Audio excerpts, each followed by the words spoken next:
Hello students, welcome back to my channel exam Darpan. जितने भी बच्चे क्लास 10th में हैं और 21st को एसएसटी का पेपर देने वाले हैं, ये वीडियो उनके लिए सबसे ज्यादा इंपॉर्टेंट है।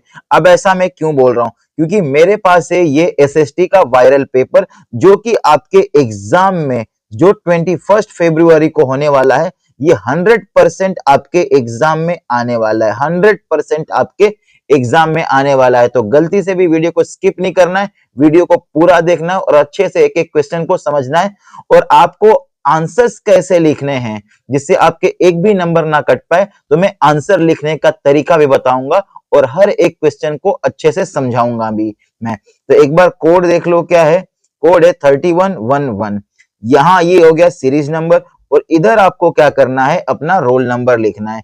पेपर क्या होगा जी? तो पेपर के लिए मिलेंगे पूरे 3 घंटे आपको। और कितने नंबर्स का होगा? तो 80 मार्क्स का होगा। और मैं आज इस वीडियो में आपको 80 में से 80 पूरे कंफर्म कराने वाला हूं। नोट देख लेते हैं एक बार, क्योंकि नोट पढ़ना भी इसका बहुत इंपॉर्टेंट है। नोट देखो क्या है। फर्स्ट बोल रहा है, please check that this question paper contain 25 printed page plus 1 map page, कि इस क्वेश्चन पेपर में टोटल 25 प्रिंटेड पेज होने चाहिए और एक मैप वाला पेज होना चाहिए। इसको कंफर्म करना है। आगे बोल रहा है, question paper code given on the right hand side. Question paper code आपको इधर राइट हैंड साइड मिल जाएगा। उसे क्या करना है, अपने आंसर बुक में आपको लिखना है। इतनी बात आई समझ में? नेक्स्ट है point number 3, please check that this question paper contain 38 questions. एक बार ये कंफर्म जरूर कर लेना कि आपको जो क्वेश्चन पेपर मिला है उसमें टोटल 38 क्वेश्चन है या नहीं है। Number 4, please write down serial number of the question in answer book. जो भी सीरियल नंबर होगा वो आपको अपने आंसर बुक में लिखना है। कोई भी क्वेश्चन लिखने से पहले, यानी पेपर अटेम्प्ट करने से पहले। लास्ट पॉइंट है, जरा इसको देखते हैं हम। देखो ये क्या है, 15 minute time has been allotted to read this question paper. आपको 15 मिनट मिलने वाले हैं इस क्वेश्चन पेपर को पढ़ने के लिए। The question paper will be distributed at 10:15 AM। From 10:15 AM पे आपको क्वेश्चन पेपर डिस्ट्रीब्यूट हो जाएगा। तो 10:15 से लेके 10:30 बजे तक सिर्फ और सिर्फ कैंडिडेट को पेपर रीड करना है, मतलब क्वेश्चन पेपर रीड करेगा। इस टाइम में and will not right any answer on this answer book during this period. और इस टाइम में आपको कोई भी आंसर अपने आंसर बुक में नहीं लिखना है। आगे बात समझ में? अब इसका एक बार हम जनरल इंस्ट्रक्शन भी देख लेते हैं, जो कि बहुत इंपॉर्टेंट होता है। नेक्स्ट है इसका जनरल इंस्ट्रक्शन। जनरल इंस्ट्रक्शन पढ़ना भी बहुत जरूरी है। क्या है देखो, number 1, there are 38 question in the question paper. कि टोटल कितने क्वेश्चन है? तो 38 क्वेश्चन है इस क्वेश्चन पेपर में। And all questions are compulsory. और सारे क्वेश्चन क्या है, आपको कंपलसरी है करना। पॉइंट 2 है, the question paper has 4 section. Question paper जो है टोटल 4 सेक्शन में डिवाइड है। सेक्शन ए में हिस्ट्री होगा, सेक्शन बी में जियोग्राफी, सेक्शन सी में political science and section D में इकोनॉमिक्स। ओके। पॉइंट नंबर 3 है, each section is of 20 marks. हर एक सेक्शन क्या होगा, 20 मार्क्स का होगा। और हर में एमसीक्यूज होंगे, वेरी शॉर्ट होंगे, शॉर्ट वाले क्वेश्चन होंगे, लॉन्ग आंसर वाले होंगे और केस स्टडी बेस्ड क्वेश्चन होने वाले हैं। Point number 4, very short answer type questions carry 2 marks each. और जो वेरी शॉर्ट वाले होंगे वो 2 मार्क्स के होंगे। आंसर टू ईच क्वेश्चन, हर एक क्वेश्चन का आंसर आपको 40 वर्ड से ज्यादा में नहीं देना है। वेरी इंपॉर्टेंट, 40 वर्ड से ज्यादा में आंसर नहीं लिखना है। पॉइंट नंबर 5 है, short answer type questions carry 3 marks. Short answer type question कितने नंबर के होंगे? 3 मार्क्स के लिए। आंसर टू ईच क्वेश्चन, हर एक आंसर आपको 60 वर्ड से ज्यादा नहीं लिखना है, ध्यान रखना है। ठीक है, अच्छे से इसको ध्यान रखना है, ये याद होनी चाहिए, आपको पता होना चाहिए। Number 6, long answer type questions carry 5 marks each. और लॉन्ग वाले क्या होंगे? 5 मार्क्स के लिए होंगे। आंसर टू ईच क्वेश्चन, हर एक आंसर आपको 120 वर्ड से ज्यादा नहीं लिखना है। Number 7, there are case based question होने वाले हैं विथ 3 सब क्वेश्चन, जिसमें 3 सब क्वेश्चन होंगे, आर 4 मार्क्स ईच, और हर एक क्वेश्चन 4 मार्क्स के लिए होगा। आंसर टू ईच क्वेश्चन, हर एक क्वेश्चन का answer should not exceed 100 word, 100 word से ज्यादा में नहीं लिखना है। Number 8, the map based question, जो मैप पे बेस्ड क्वेश्चन होंगे, कैरी 5 मार्क्स, कितने मार्क्स के होंगे? 5 मार्क्स, विथ 2 पार्ट्स, 2 पार्ट्स होंगे, जैसे क्वेश्चन 9 इन सेक्शन ए में हिस्ट्री के लिए 2 marks and question 19 in section B में 3 मार्क्स के लिए। आई बात समझ में? नंबर 9 करते हैं, there is no overall choice, कोई भी ओवरऑल चॉइस आपको पूरे क्वेश्चन पेपर में नहीं मिलने वाली है। क्या मिलेगा? An internal choice has been provided in few question, कुछ क्वेश्चन में आपको इंटरनल चॉइस देखने के लिए मिल सकती है। Only one of the choice is such question must be attempted, और क्या बोला है? ओनली वन, और जो भी ऑप्शन दिया होगा उनमें से कोई एक ही करना है जो आपको आता हो। तो अब यहां से शुरू होता है अपना सेक्शन ए। क्या बोल रहा है? मैच द फॉलोइंग, इसको क्या करना है? हमें मैच करना है। पहला बोला है ब्रोकन चेन्स, ब्रोकन चेन्स का क्या होगा इनमें से? बताओ ब्रोकन चेन्स का क्या हो जाएगा? तो आप बोलोगे बीइंग फ्रीड, क्या हो जाएगा? बीइंग फ्रीड, मतलब फर्स्ट का हो गया थर्ड, यहां कर लिया कि फर्स्ट का हो गया थर्ड। अगला बोल रहा है with paste plate with eagle, कहां का था ये? बी वाले का क्या हो जाएगा? तो सिंबल ऑफ जर्मन एम्पायर, तो ये हो गया अपना फर्स्ट का। अगला है क्राउन ऑफ ओक लीव्स, इसका क्या हो जाएगा? सी वाले का क्या हो जाएगा? तो आप बोलोगे हीरोइज्म का ये साइन था, इसका हो गया 2। अब शॉर्ट किसका था? शॉर्ट किसका था? तो आप बोलोगे sir red lines of fight, तो ये हो गया 4। अब ये पैटर्न किसमें है? ए का 3, बी का फर्स्ट, सी का सेकंड, डी का शॉर्ट। ए का थर्ड, ठीक है, बी का फर्स्ट, ओके है, सी का सेकंड, डी का फोर्थ, मतलब ऑप्शन नंबर ए क्या है अपना इसमें बिल्कुल करेक्ट आंसर है। ऐसे ही करेंगे अब हम क्वेश्चन नंबर 2। क्या बोल रहा है? Study the picture and answer the question, की पिक्चर को देखना है, एक फोटो होगी, उस फोटो को देखना है और उसका आंसर क्या आएगा बताना है। तो चलो देखते हैं क्या है वो पिक्चर। तो ये है वो पिक्चर जिसे देख के बताना है। देखो लिखा है the above page is taken from which book, ये जो पेज है, ये जो पेज है, ये कौन सी बुक से लिया गया है? तो आप बोलोगे पहले तो ये किसका है? बाइबल का है, बाइबल का है। कौन सी बाइबल का है? तो जो गुटनबर्ग ने लिखा था, जो गुटनबर्ग ने लिखा था ना, उसी बाइबल का है। जरा ऑप्शन देखते हैं इसके। यस, तो ऑप्शन नंबर ए देखो बाइबल लिखा है ना, तो ए हो जाएगा इसका बिल्कुल करेक्ट आंसर हो जाएगा। नेक्स्ट देखते हैं क्वेश्चन नंबर 3 बोल रहा है, question number 3, who among the following lead the pleasant moment in Bardoli 1928, किसने लीड किया था? तो इसका डायरेक्ट आंसर बताओ कि सरदार वल्लभ भाई पटेल जी ने किया था। ऑप्शन नंबर ए, किसने किया था? सरदार वल्लभ भाई पटेल जी ने। क्वेश्चन नंबर 4 है arrange the following events related to the formation of nation state in Britain in chronological order।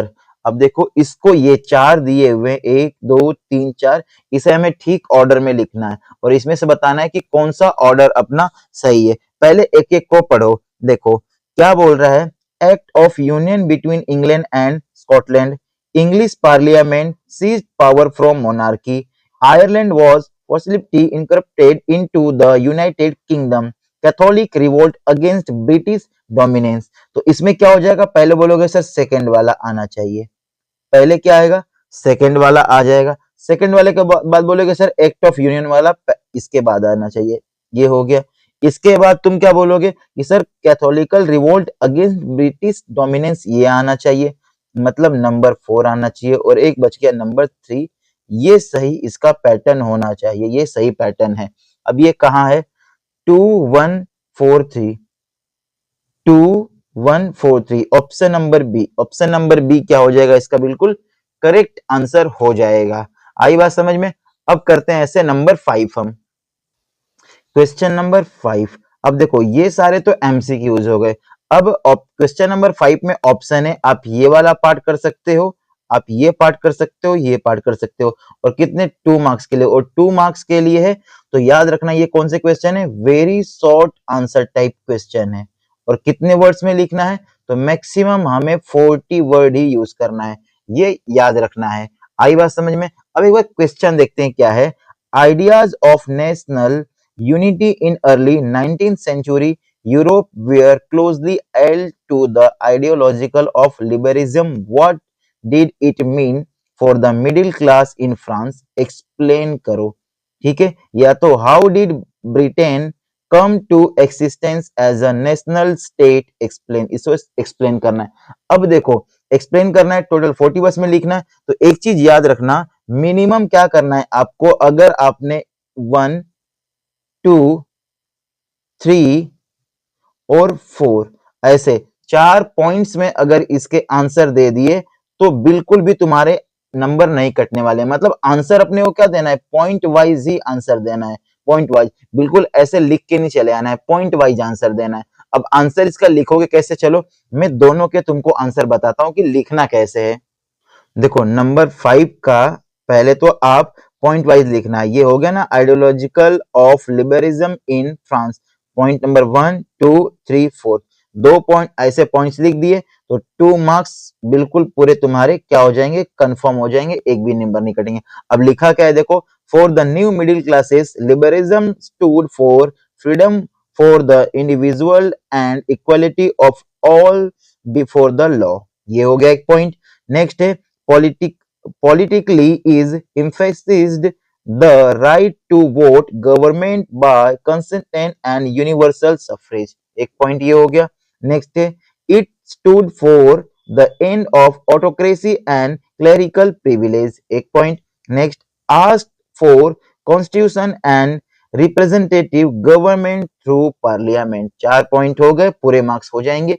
ऐसे ही और वाले का आंसर देख लो, और वाले का भी पॉइंट में ही लिखा है, तो ऐसे ही पॉइंट में आंसर लिखना है इसके, 1 2 3 4 5 ऐसे ही पॉइंट वाइज आंसर लिखना है, बिल्कुल ऐसे ही लिख के आना, एक भी नंबर तुम्हारे एग्जाम में नहीं कटेंगे। देखते हैं क्वेश्चन नंबर 6 क्या है। अब इसका 6 का देखो, 6 में भी ऑप्शन है, आप या तो ये वाला क्वेश्चन कर सकते हो या तो ये कर सकते हो, दोनों में से कोई एक।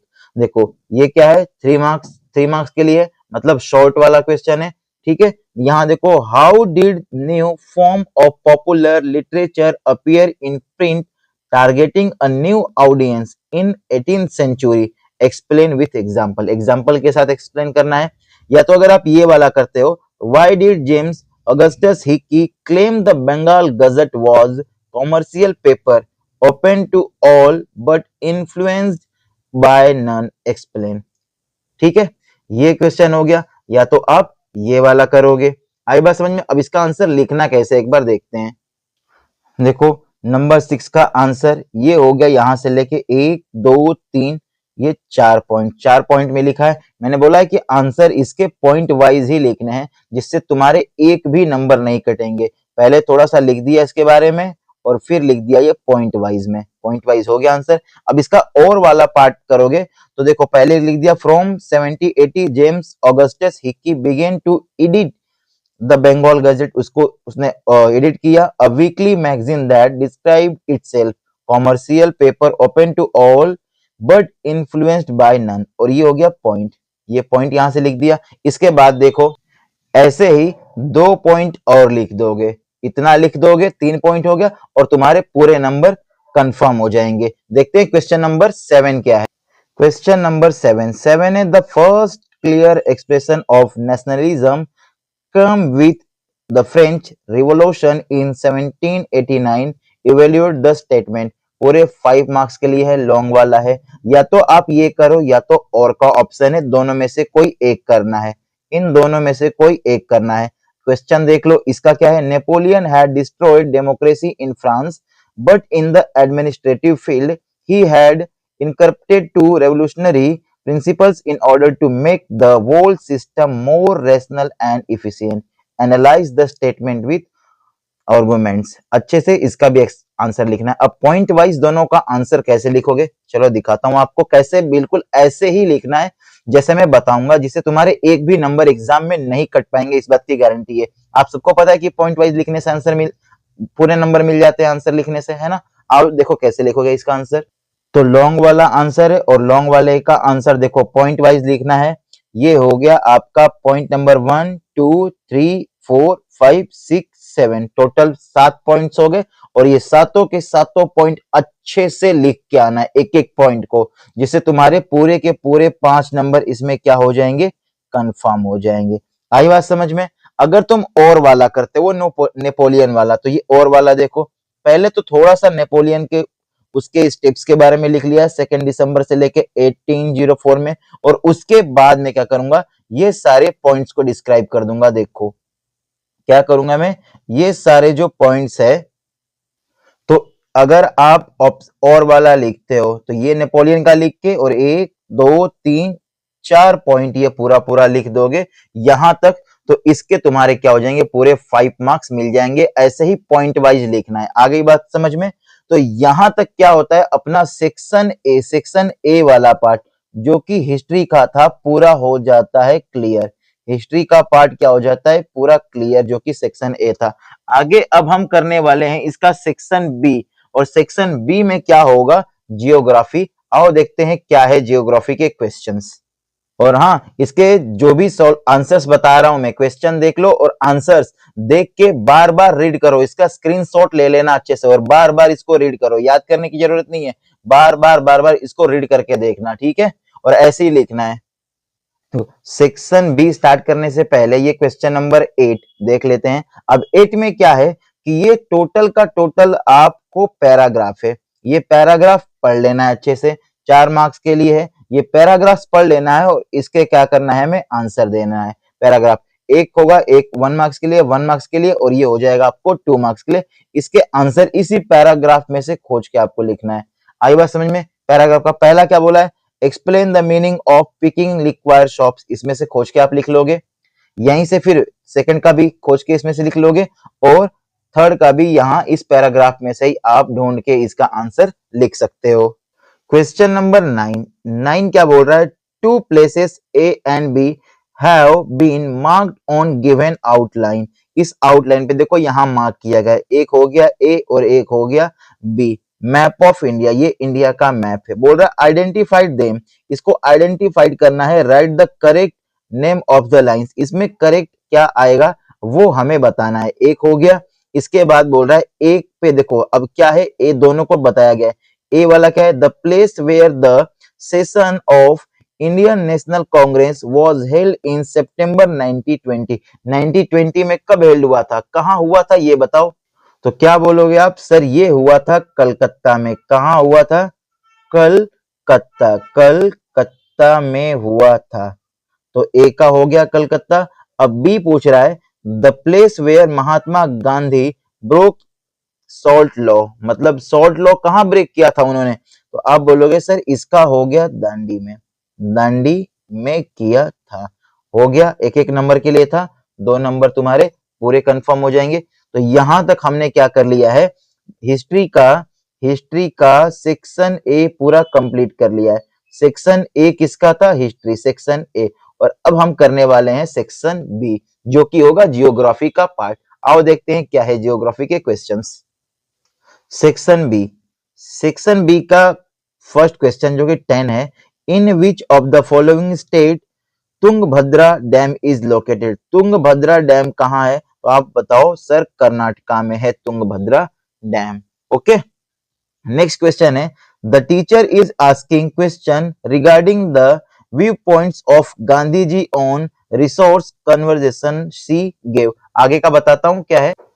आगे है students of the following clues C told the students to identify the correct clues. कौन सा, ये क्लूज दिए हुए हैं और इसमें से बताना है कौन सा क्लू सही है। द फॉलोइंग आर क्लूज, ये फॉलोइंग क्लूज दिए हुए हैं और इसमें से बताना है कि कौन सा सही है। तो आप बोलोगे सर लास्ट वाला जो कि है, he was against production by masses and wanted to replace it with mass production. ये हो जाएगा इसमें, ये सही क्लू अपना है। कौन सा है? फोर्थ वाला। आंसर क्या हो जाएगा? Clue number 4। क्लू नंबर 4 क्या हो जाएगा इसका? बिल्कुल सही हो जाएगा ऑप्शन नंबर 1। ये 4 क्लू दिए हुए थे, चारों में से कौन सा सही था जी? तो फर्स्ट वाला सही था। ना ये सही है, ना ये सही है, और ना ही ये सही है। करते हैं नंबर 12 ऐसे ही हम। क्वेश्चन नंबर 12 बोल रहा है read the following data and select the appropriate option the following. इसमें से करेक्ट आंसर बताना है कौन सा है। ठीक है। आंध्र प्रदेश, देखो आंध्र प्रदेश का 10 दिया हुआ है। परसेंटेज क्या है? प्रोडक्शन ऑफ मैगजीन इन 2016 और 17 में कितने? आंध्र प्रदेश में 10 है, मध्य प्रदेश में 27 है, कर्नाटका में 11, ओडिशा में 25, महाराष्ट्र में 25। अब बताओ इसमें से कौन सा सही है? अब बताओ इसमें से कौन सा सही है? क्या बोल रहा है देख के? Choose the odd one out to test the share magazines production. लगभग कौन सा सही है इसमें आपको बताना है। तो आंध्र प्रदेश का आप देख सकते हो कि डेटा क्या दिया हुआ है, बिल्कुल करेक्ट दिया हुआ है। तो ऑप्शन नंबर बी इसमें हो जाएगा करेक्ट आंसर। नेक्स्ट है नंबर 13, बोल रहा है which of the following option represent the correct share in the context of distribution of forest. पहला है north eastern state have 3/4 of the forest and unclassed forest, बिल्कुल गलत है। Forest department has cleared almost 1/3 of the total forest area protected, बिल्कुल सही है। Madhya Pradesh has the largest area under permanent forest, ये बात भी सही है। More than half of the total forest land has been declared reserve forest, ये भी सही है। तो सेकेंड, थर्ड, फोर्थ क्या है? सही है। कौन सा है इसमें? सिर्फ ये नहीं होगा स्टेटमेंट, ये भी नहीं। फर्स्ट नहीं, फर्स्ट वाला तो है ही नहीं। Second, third, fourth, option number D क्या हो जाएगा इसका? बिल्कुल करेक्ट आंसर हो जाएगा। Next number 14, which of the following is rabi crop. कौन सा इसमें से रबी क्रॉप है ये बताना है आपको। तो ऑप्शन नंबर क्या बोलोगे? ए इसका हो जाएगा करेक्ट आंसर। रबी फसल पता है ना, रबी फसल कब लगाई जाती है? तो आप बोलोगे सर विंटर में, विंटर में लगाई जाती है, लगभग अक्टूबर मंथ से लेकर मार्च तक में।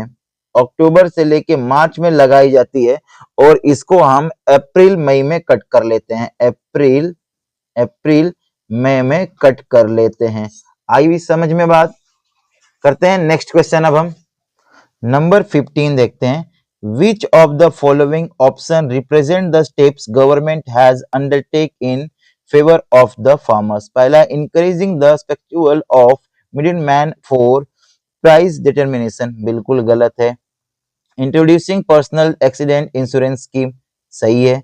Announcing minimum minimum support price, बिल्कुल सही है। Introducing special weather bulletin and agriculture programme, ये भी सही है। मतलब सेकेंड, थर्ड, फोर्थ इसमें भी क्या हो जाएगा? सही। Option number C, second, third, fourth, option number C क्या हो जाएगा इसका? बिल्कुल करेक्ट आंसर हो जाएगा। अब ऐसे ही करने वाले हैं हम नंबर 16।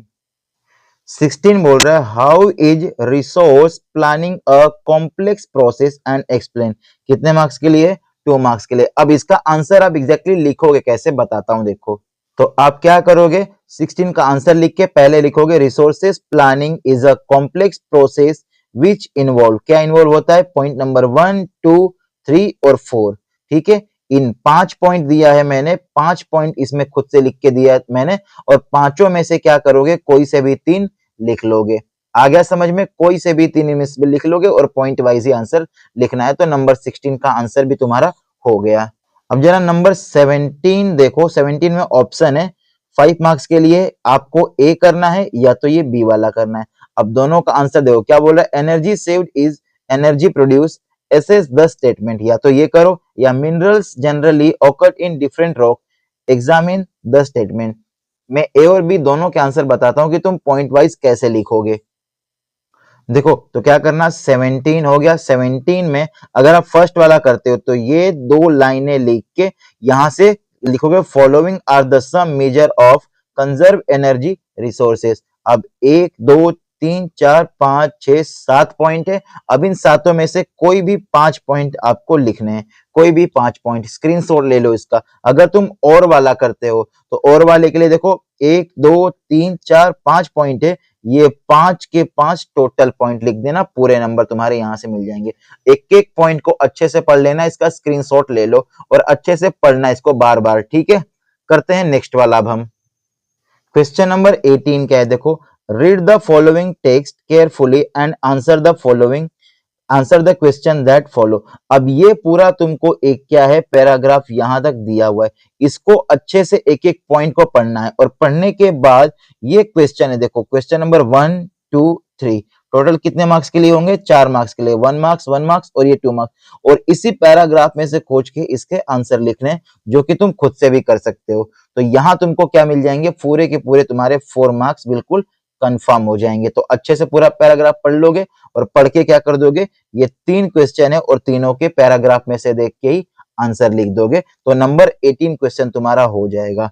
नंबर 19 देखते हैं क्या है। अब नंबर 19 है, on the same outline map of India. Outline map of India मिलेगा आपको एग्जाम में, ठीक है, पेपर के लास्ट में ही दिया होगा। And label the following with suitable symbol, और आपको क्या करना है, ये लोकेट करना है। क्या लोकेट करना है, देखो, any one of the following, इन दोनों में से कोई एक। An iron steel plant in Jharkhand, एक आयरन स्टील प्लांट है जो कि क्या है, झारखंड में। नेम्ड आफ्टर जमशेदजी टाटा, कहाँ है जी ये, तो तुम बोलोगे जमशेदपुर में, झारखंड के जमशेदपुर में, जमशेदपुर में, जमशेदपुर में है, मैप में लोकेट कर लोगे। नेक्स्ट है thermal power plant in Andhra Pradesh named after doctor NT. Rao, कहाँ है ये, तो बोलोगे विजयवाड़ा, कहाँ है, विजयवाड़ा, विजयवाड़ा में है, विजयवाड़ा में है। ओके, ये भी शो कर दोगे तुम मैप में, ऐसे ही क्या करना है तुमको, ये हो गया any two of the following, इनमें से किसी दो को भी आपको क्या करना है, मैप में शो करना है। Ahmedabad cotton textile centre, Noida software technology park और कोची सी पोर्ट। आ गया समझ में। तो यहां तक हमने क्या कर लिया, सेक्शन बी भी कंप्लीट कर लिया, जो कि था जियोग्राफी का पार्ट, जो कि था अपना जियोग्राफी का पार्ट। अब हम करने वाले हैं इसका सेक्शन सी। अब क्या करेंगे हम, सेक्शन सी, जो कि होगा पॉलिटिकल साइंस। चलो देखते हैं क्या है पहला क्वेश्चन उसका। तो सेक्शन सी का फर्स्ट क्वेश्चन है, जरा देखो, which of the following statement will considered as glitch about the self declaration effective of the candidate constructing of the elections. कौन सा स्टेटमेंट है, this system has made a lot of, नहीं, this system has made a lot of information available to the public। Okay, ये हो गया, ये तो नहीं होगा। बोल रहा है it has reduced the, ये भी नहीं होना चाहिए। there is no system to check if the information given by the candidate is true। Option ये है अपना बिल्कुल सही, नंबर 4 वाला है, नंबर 4 भी नहीं होगा। तो मतलब थर्ड स्टेटमेंट क्या है अपना, सही है, मतलब ऑप्शन ए क्या हो जाएगा, बिल्कुल करेक्ट आंसर इसका हो जाएगा। Number 21, which of the following option best signify this cartoon. अब ये फिगर देखना है और फिगर देख के बताना है कि इन चारों ऑप्शन में से कौन सा सबसे अच्छे से बता सकता है। पहले तो ये फिगर देखो, अब ये क्या है कि ये एक सेफ है, ये एक मालकिन या कोई पॉलिटिकल समझ सकते हो, और ये कटोरा लेके इसके सामने कुछ मांग रहे हैं, है ना। अब क्या है, poverty and hunger in India, हाँ समझ में आता है, लेकिन एक बार सारे ऑप्शन पढ़ना भी जरूरी है।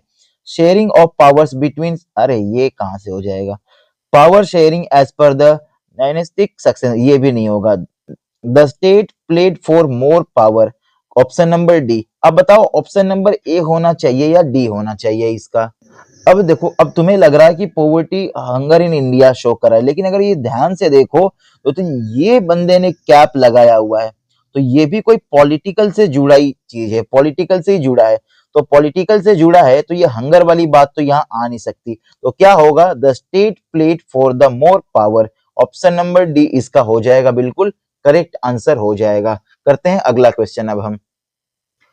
Number 22, which of the following outcome of democracy will, again, if someone is barred from being in the majority on the basis of birth। जरा देखते हैं इसमें कौन सा ऑप्शन होने वाला है अपना सही। अकाउंटेबल, रिस्पॉन्सिटिव नहीं, reduction of inequality and poverty ये भी नहीं होना चाहिए, एकोमोडेशन ऑफ सोशल डाइवर्सिटी बिल्कुल करेक्ट आंसर है। ये है dignity of freedom of citizen नहीं। ऑप्शन नंबर थ्री किसमें आ रहा है? ए में। ए हो जाएगा इसका बिल्कुल करेक्ट आंसर। ऐसे ही करेंगे अब हम 23। असर्शन रीजन है women in different parts of world recognize themselves and act to equal rights. तो ये क्या है? बिल्कुल सही बात है। असर्शन अपना क्या है? असर्शन अपना क्या है? ट्रू है। रीजन बोल रहा है women's movement aim to equality in personal and family life as well. ये भी ट्रू है। मतलब अपना क्या है? असर्शन भी ट्रू, रीजन भी ट्रू। ऑप्शन देखते हैं, both A R not true और R is the correct explanation of A. मतलब ऑप्शन नंबर ए ही अपना क्या है? बिल्कुल करेक्ट आंसर इसका हो जाएगा। नंबर 24 है व्हाट इज मेजोरिटिज्म, क्या होता है? तो यहाँ देखो लिखा है, मैंने 2 लाइन यहाँ लिखा है और इसके 2 पॉइंट्स हो गए। इतना पहले ये लिख देना मेजोरिटिज्म क्या होता है और इसके बाद इसके 2 पॉइंट्स और तुम्हें क्या मिल जाएंगे? पूरे नंबर मिल जाएंगे। ये रहा इसका आंसर। अच्छे से क्या कर लो, इसका देखो स्क्रीनशॉट ले लो आंसर का। अब करेंगे हम 25 का है how does democracy produce a unaccountable responsive and legitimated government. कितने मार्क्स के लिए है? 2 मार्क्स के लिए। अब इसका आंसर लिखना कैसे है देखते हैं। देखो तो क्या करोगे, सबसे पहले तो 3 हेडिंग बना लो, 1 2 3। पहले में लिखो अकाउंटेबल गवर्नमेंट इन डेमोक्रेसी, उसके बारे में 2 लाइन लिखना है। फिर रिस्पॉन्सिव गवर्नमेंट, इसके बारे में फिर लिखना है लेजिटिमेट गवर्नमेंट, और तीनों के बारे में 2-2 लाइन लिख दिया और ये हो गया इसका पूरा आंसर। फटाफट स्क्रीनशॉट ले लेना है इसका और बिल्कुल ऐसे ही तुम्हें आंसर लिखना है पेपर में, जिससे तुम्हारे एक भी नंबर नहीं कटेंगे।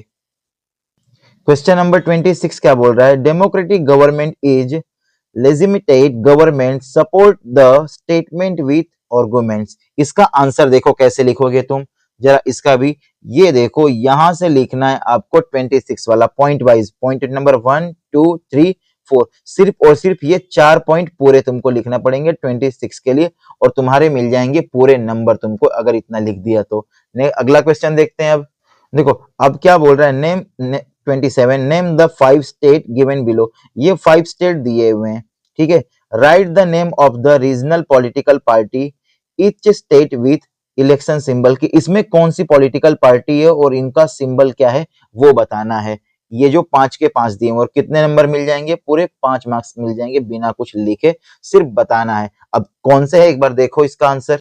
देखो जम्मू एंड कश्मीर में आप क्या बोलोगे? नेशनल कॉन्फ्रेंस है और सिंबल क्या है? चिड़िया या फिर बर्ड। तमिलनाडु में है डीएमके और क्या है इसका? Rising sun to live. Maharashtra में शिवसेना और धनुष बाण। असम में क्या है? असम यूनाइटेड डेमोक्रेटिक फ्रंट, ये क्या है? ताला चाबी इसका सिंबल है। उत्तर प्रदेश में क्या है? राष्ट्रीय लोक दल, क्या है उसका sign? Hand pump. Okay, number 28 आता है पूरे 4 मार्क्स के लिए। अब 4 मार्क्स में क्या करना है, तो ये पूरा का पूरा पैराग्राफ तुमको पढ़ना है। यहां तक पूरा का पूरा पैराग्राफ पढ़ोगे और पैराग्राफ के बाद क्वेश्चन नंबर 1 2 3, ये टोटल कितने? 3 क्वेश्चन है। पहला है 1 मार्क्स के लिए, 1 मार्क्स के लिए और ये है 2 मार्क्स के लिए। सबके इन्हीं पैराग्राफ में से खोज के आंसर लिखने हैं, ठीक है। ये पूरा पैराग्राफ पढ़ लोगे, इसी में से तुमको आंसर मिल जाएगा। इतना तो खुद से कर सकते हो, पूरे मिल जाएंगे तुमको 4 नंबर। तो यहां तक क्या हो जाता है, अपना पॉलिटिकल साइंस का भी सेक्शन हो जाता है खत्म। अब लास्ट सेक्शन है अपना क्या है? इकोनॉमिक्स। चलो देखते हैं सेक्शन डी को अब हम, क्या है उसके क्वेश्चंस। देखना सेक्शन डी का फर्स्ट क्वेश्चन 29 क्या है? The Indian government after independence impose trade barrier to protect, यहां आंसर क्या आएगा? From the foreign competition. क्या आएगा इसका आंसर? तो आप बोलोगे ऑप्शन नंबर इसका हो जाएगा बी, क्या हो जाएगा? प्रोड्यूसर, बिल्कुल करेक्ट आंसर हो जाएगा। आगे बोल रहा है number 30 read the information below select the correct option. ये पूरा का पूरा पढ़ना है और पढ़ने के बाद इनमें से कौन सा ऑप्शन सही होगा ये बताना है, ठीक है। तो आप इसको पढ़ोगे, आप इसको पढ़ोगे और पढ़ के आप मुझे बताना, ये आपका होमवर्क हो जाएगा कि कौन सा ऑप्शन इसमें से सही था। ये पढ़ के ए था, बी था, सी था या डी था? कौन सा सही था आप मुझे बताओगे। Question number 31, fill in the blank. Fill in the blank है टेरिटरी सेक्टर इंक्रीज्ड, यहाँ क्या आएगा आपको ये बताना है। लिखा है primary sector decreased, people began to work in factories, क्या हो जाएगा इसमें? तो इसमें आप बोलोगे अल्टरनेटिव नो, ये तो नहीं, ये भी नहीं, डेवलपमेंट बिल्कुल नहीं, rising importance of territory sector, option number D हो जाएगा, यहां लिखेंगे हम ऑप्शन नंबर डी। आगे समझ में। Number 32, which of the following are developmental goal of a prosperous farmers, इसमें से बताना ही कौन सा है। ठीक है, तो एक बार देखो, बेटर वेगेज नहीं जी, higher support price of crops, बिल्कुल ये ठीक हो जाएगा अपना, है ना। नेक्स्ट है अश्योर्ड हाई फैमिली इनकम, ये भी क्या हो जाएगा, करेक्ट हो जाएगा। मोर डेज टू वर्क, बिल्कुल नहीं। तो सेकंड और थर्ड नहीं, ये तो ये भी नहीं, ये भी नहीं, ऑप्शन नंबर डी क्या हो जाएगा इसका बिल्कुल करेक्ट आंसर हो जाएगा। क्वेश्चन नंबर 33 है मैच द फॉलोइंग, यहाँ थोड़ी सी मिस्टेक हो गई बच्चों, आप एडजस्ट करना कंप्यूटर में, ठीक है, क्योंकि पेपर मुझे जो है कंप्यूटर में ही मिला था और फिर ये निकालने में पेज ऊपर नीचे हो गया है, मैच करना है। बोल रहा है बैंक, बैंक का क्या होगा जरा आप बताओ, बैंक का काम क्या है, क्या करता है बैंक? तो आप बोलोगे एन इंस्टीट्यूशन गिव्स, तो इसका हो जाएगा थर्ड। ठीक है, फाउंडर ऑफ ग्रामीण बैंक, ग्रामीण बैंक का फाउंडर कौन है ग्रामीण बैंक का? तो आप बोलोगे क्या करता है ये, क्रॉप प्रोडक्शन। नंबर 2, बी का क्या हो जाएगा, बी वाले का हो जाएगा, तो फाउंडर ऑफ ग्रामीण बैंक कौन है, ग्रामीण बैंक का फाउंडर कौन था? तो आप बोलोगे प्रोफेसर मोहम्मद यूनिस, मतलब नंबर 4 इसका हो गया। डिपॉजिट्स क्या होता है, डिपॉजिट्स, तो आप बोलोगे फर्स्ट जो कि है the business bank of totally dependent, ये हो गया फर्स्ट और इसका हो गया थर्ड। तो ये हो गया ए का थर्ड होगा, बी का 4, ए का थर्ड बी का नहीं, ये नहीं, ए का थर्ड ये तो होगा ही नहीं, ए का थर्ड बी का 4, सी का 1, डी का, ऑप्शन नंबर सी क्या हो जाएगा इसका बिल्कुल करेक्ट आंसर हो जाएगा। नेक्स्ट है 34 बोल रहा है read the information given below select the correct answer, मतलब इसको पूरा आपको रीड करना है और रीड करके बताना है कि इनमें से कौन सा आंसर होगा। रीड करके इसको अच्छे से रीड करना है और रीड करके बताना है कि ए होगा, बी ए होगा या सी होगा, बी होगा या डी होगा। हम आते हैं सीधे क्वेश्चन पे। Why do developed countries want developing countries to liberalize their trade and investment? What do you think should the developing countries demand in return? 3 marks के लिए है। अब कैसे लिखोगे जरा देखो इसका आंसर एक बार। तो इसका आंसर देखो 35 का पूरा यहां से लेके यहां तक आप लिख दोगे, पूरे नंबर मिल जाएंगे आपको। आगे बात समझ में, पूरा ये लिख लेना है, इसको एक बार अच्छे से रीड करना, आप स्क्रीनशॉट लेते रहो साथ के साथ। नेक्स्ट है 36, explain the 3 importance of term of credit, इसका देख लो। अगला क्वेश्चन है 37 और 38। अब इसके आंसर आपको कैसे लिखने हैं एक बार देखो जरा। तो सबसे पहले बात आती है कि 36 का, 36 देखो, पहले तो आप ये डाल लोगे ये हेडिंग, ये 36 हो गया। अब क्रेडिट के बारे में समझा दिया, टर्म ऑफ क्रेडिट क्या होता है, उसके बाद ये interest rate, collateral and documentation required और मोड ऑफ पेमेंट, ये 4 चीजों को समझाओगे, चारों के चारों लिखने पड़ेंगे, चारों के चारों लिखने हैं। और यहां तक हो जाएगा आपका 37 वाला। और 37 में क्या करना है, कुछ पॉइंट्स भी लिखने पड़ेंगे। देखो अब ये हो गए आपके पॉइंट्स, यहां तक ये देख लो, ये हो गए आपके पॉइंट्स 1 2 3। इसके बाद 38 क्वेश्चन, 38 का ये अच्छे से पूरा ऐसे ही बनाना, पेपर में ऐसे बना देना है। और बनाने के बाद क्या करना है, देखो ये थोड़ा सा और वाला था, एक का हो गया, ये 2 क्वेश्चन थे ना, तो ये और वाला हो गया। अगर आप ये करना चाहते हो तो ये वाला कर लोगे, या तो फिर आप ये और वाला करोगे, दोनों में से कोई भी एक आपको करना पड़ेगा। ये है ना, देखो यहाँ और 38 वाला क्वेश्चन। आगे बात समझ में